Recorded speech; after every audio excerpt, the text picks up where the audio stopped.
because a lot of people had confusions on Sylvanas' motivations and where her power came from, even though it came from the jailer, and that was sort of established. But anyway, people had issues with that. But if you look at the trailer, so much of it's people just being like, oh, what? New zones? New dungeons? We get this every time. What is there to be excited about? And I'm a little worried that Blizzard won't be able to penetrate that perspective, that a lot of people will have just sort of assumed, oh, Shadowlands doesn't have that much after BFA was a bit of a dud, and not really be that hyped about the game. Now, I understand not being hyped about the game for the reasons in this video as an example, but I actually do think that this expansion is shaping up to be great in many different ways. You might not feel that based on how animated I've been in one or two points of this video, but like seriously, you know, the character progression of the Covenants, sweet. You know, getting all your stuff you can do with your alts, really cool. Changes they've made with, even how the world quests are working, and honestly, like almost everything. Torghast is, sometimes it really sucks you can't swear in YouTube videos without being demonetized. Torghast is so cool, I love it. All this stuff is so good.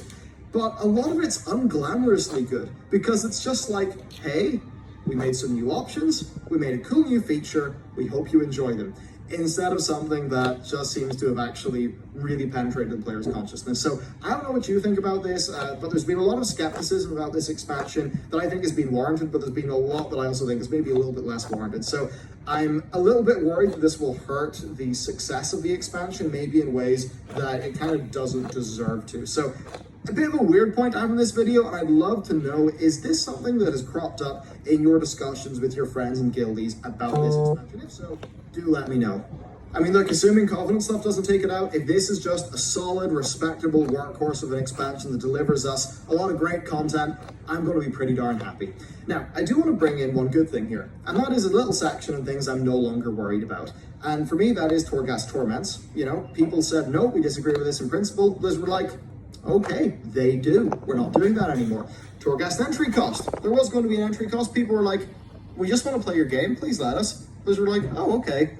Huh. Maybe they actually do just want to play our game. Cool, we'll let you. So there's no entry cost.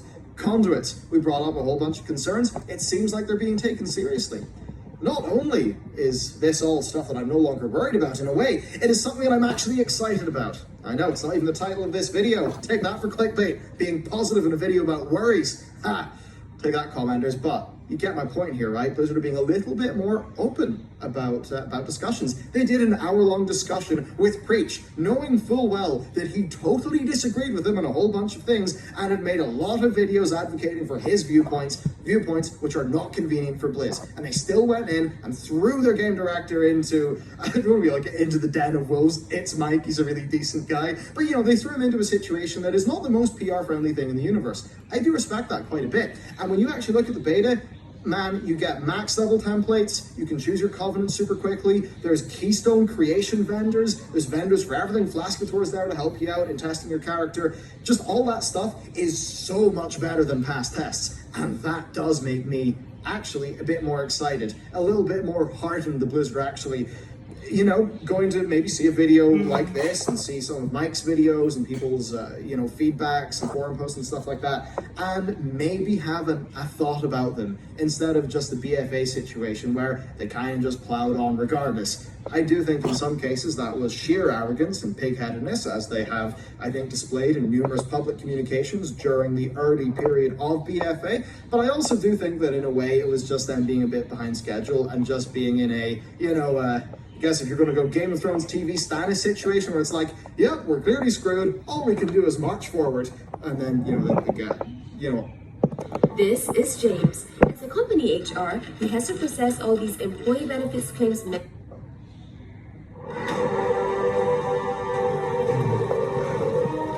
Hey everyone, and welcome back to the news. And man, lots of changes this week. Blizz have revealed their conduit fix. We've got new Torghast restrictions. The new weekly box, it's kind of on beta, and you know what? It's seriously so much better than what we've had, so I can't wait to talk to you about that. And there's new lore. There teases a return of a BFA character who did not have enough time to shine, but could have a pretty major role in the story.